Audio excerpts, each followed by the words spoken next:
When I was growing up on Vancouver Island, I spent a lot of time in the forests.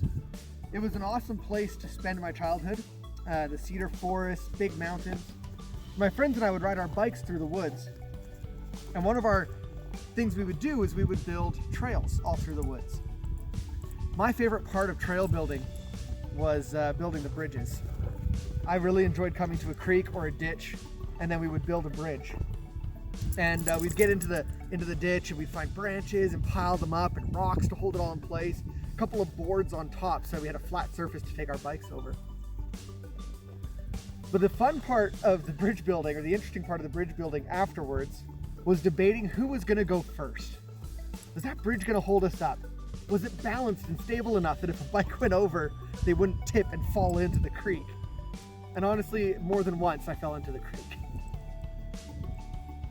In James chapter 2, verse 14 to 26, James talks about faith and works. And he says, some people have faith and some people have works, but show me your faith without works and I'll show you my faith by what I do. You see, faith and works is kind of like testing out the bridge. If we don't trust the bridge and so we never test it out, then did we ever trust the bridge? You see, faith results in action. But faith that doesn't result in action is like a bridge you've built but are unwilling to test it. It's like you build the bridge and you know, or you're not sure that it's going to be safe for you to go on. You're okay with somebody else doing it, but you're not going to do it. That's a problem. If you don't trust the bridge and you built it, then I don't know if I want to trust the bridge if you can't even trust it. Faith requires that we respond with action. Otherwise, it's an untested bridge. Otherwise, is it really even faith at all? In that same passage, James writes that even the demons believe. But that's not faith, right? They believe because they know God exists. They believe that God really does exist, but they don't change their life. They don't act differently. They're not willing to ride across that bridge and do something with that knowledge that God exists. See, we're called as Christians to faith and action, to do what we believe, to act on what matters. If we really believe that God exists, that Jesus is who he claims to be, then we must be people who respond with action. We must be willing to go across the bridge, even if it means we might get a little damp.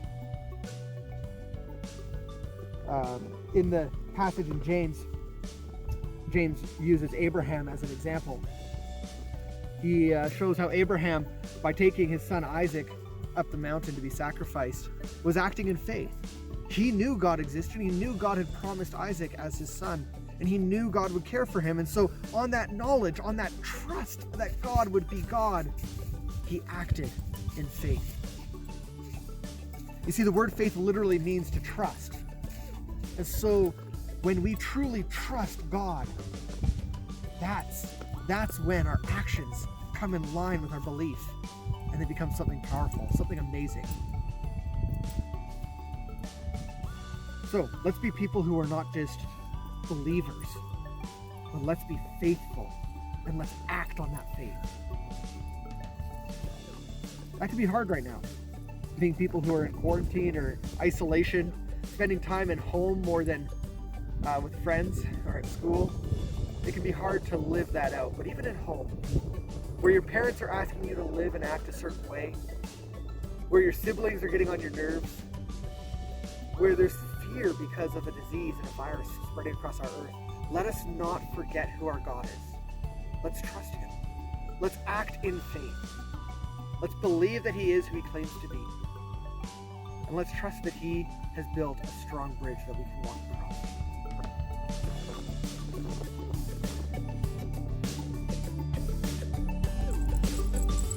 Faith requires us to respond with action. Faith means... Ow, my fingers are hurting.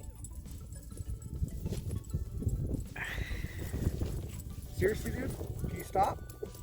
So tingly. Thank you.